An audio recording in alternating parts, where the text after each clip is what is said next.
বাংলাদেশের মাটিতে এমন একটি ঐতিহাসিক স্থাপনা রয়েছে যেটি একমাত্র ছিল দক্ষিণ এশিয়ার অন্যতম গুরুত্বপূর্ণ বৌদ্ধ শিক্ষা কেন্দ্র। হ্যাঁ, আমি এখন দাঁড়িয়ে আছি নওগাঁর বিখ্যাত পাহাড়পুরে বৌদ্ধ বিহারে, যার প্রাচীন নাম ছিল সোমপুর মহাবিহার।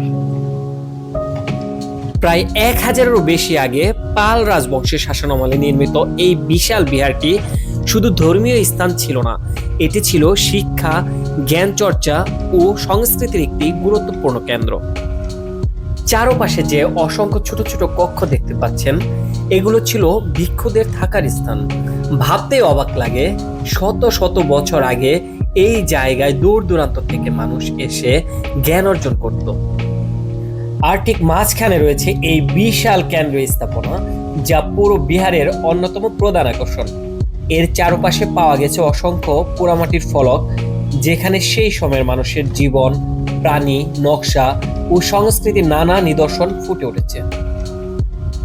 এই পোড়ামাটির শিল্পকর্মগুলো দেখলেই বোঝা যায় সেই সময়ের কারিগরদের দক্ষতা কতটা অসাধারণ ছিল।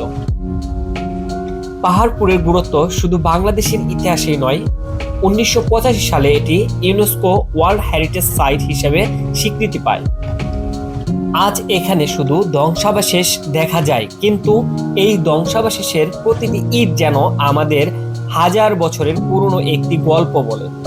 ইতিহাসকে শুধু বইয়ের পাতায় পড়া নয়, কখনো কখনো সেই ইতিহাসের সামনে দাঁড়িয়ে তাকে অনুভব করাও জরুরি। এটাই পাহাড়পুর, আমাদের গর্ব, আমাদের ইতিহাস। আপনি কি কখনো পাহাড়পুর বৌদ্ধবিহারে এসেছেন? যদি এসে থাকেন, অবশ্যই কমেন্ট করবেন। যদি আমাদের ভিডিও ভালো লেগে থাকে তাহলে অবশ্যই লাইক শেয়ার করতে ভুলবেন না। আর যদি আপনি এরকম ভিডিও আরো পেতে চান তাহলে অবশ্যই কমেন্ট করবেন।